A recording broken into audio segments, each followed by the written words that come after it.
As she told journalist Lynn Minion, given the choice, most Afghani women would choose not to wear it.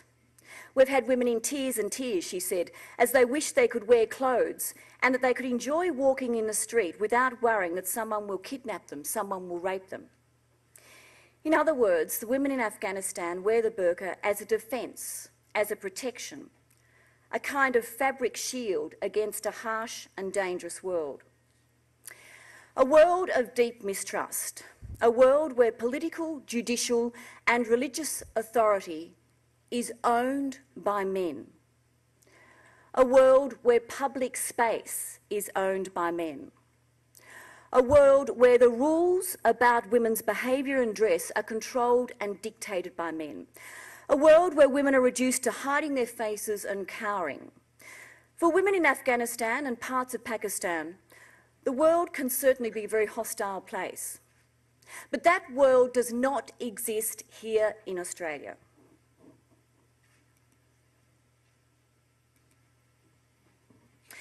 Australia is not a place where political, judicial and religious authority is owned by men. In Australia, public space is not owned by men. Here, no man has the right to order a woman to cover her face, and no woman ought to feel compelled to hide under cover. In Afghanistan, it was put to me that some very poor women prefer wear the burqa because they're ashamed of their ragged clothing underneath. So yes, choice does come into it, sort of. Women there get to choose to wear the burqa out of fear, obedience or shame. Whatever their reason for wearing it, the effect is the same. The burqa renders women anonymous. It depersonalises them. These blue bundles could be a sack of rags or a bag of potatoes. Like the burqa, the niqab is spectacularly successful in depersonalising women. One of France's highest profile Muslim women activists, Fadela Amara, who is Secretary of State for Urban Policies, calls the niqab a tomb for women. She says that the current use of the niqab, or burqa in her country, has gone well beyond just an ostentatious show of religion. The French bipartisan parliamentary push to have the burqa banned has been summed up by MP André Guérin, who says, clothed in a burqa or niqab, a woman is in a situation of reclusion, exclusion and inadmissible humiliation. Australia is not a place that sanctions the exclusion and humiliation of women. But what about free choice? In Australia, we pride ourselves on choice and celebrate our freedom of choice. So what about those women who choose to wear a burqa or a niqab, even though it may restrict their vision and movement and it may be stinking hot under there and hard to breathe under? What about their freedom of choice? Well, let's look at freedom.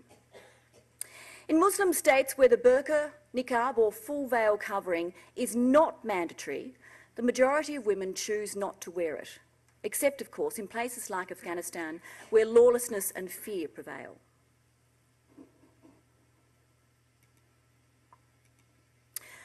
Not all choices are good choices. In my view, arranging to marry your 10-year-old daughter to a 21-year-old man is not a good choice. Or a mother subjecting her daughter to a clitoridectomy is not a good choice. And yet, millions of women the world over still choose to do it. Just as not all choices are healthy choices, not all choices are made freely. Which, of course, is a claim that would be hotly denied by Australia's most famous niqab wearer, Rabia Hutchinson.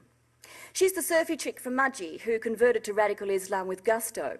In Sally Neighbour's fascinating book about Rabia's journey, called The Mother of Muhammad, Rabia makes it clear that she chooses to wear the niqab in Australia to amplify her difference and separateness. It's not Australia I hate, she says, it's the system.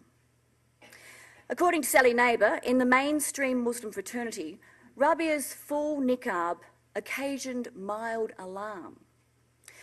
One of Rabia's early teachers, Sheikh Omran, advised her not to wear the niqab when she was back in Australia as it was unnecessary and provocative. Apparently, Rabia doesn't care. So, yes, wearing the niqab for Rabia is her own choice. And in making this choice, she's also making a very loud statement. A statement that says while she hates the Australian system, as she puts it, she instead has embraced a system that demands separation and segregation. A system in which women are natural inferiors to men. A system that says women have no rightful place in the public domain, so must hide themselves. A system that is so untrusting of men and their lustful urges that it punishes women for being women and the men roam free. A system in which a woman is nothing without a husband. The system that Rabia is flagging with her none too subtle niqab is not one I can support. The niqab demonstrates a contempt for women. Women are not chattels to be covered. Wearing the niqab is less about piety and more about power. She who wears it has forfeited any individual power she had to a sexist ideology that's designed to advantage men and keep women in servitude. Rather than acknowledge women as a moderating and civilising force in society, the sexist ideology that insists on burqas and niqabs appears terrified of treating women as equals. That system chooses instead to focus on a woman's sex as a corrupting influence that must be kept in check and well covered. This is why such an ideology is at loggerheads with Western democracy, because in such democracies, the women are free. Banning the burqa and the niqab in Australia is necessary to make a clear statement that such sexist ideology is simply not acceptable here. A ban is about sending a message to the world that says Australia highly values freedom and equality of women. They are treated with respect and dignity, and they never, ever need to hide their face and conceal their identity. Not in public. In private, they do as they wish. Thank you.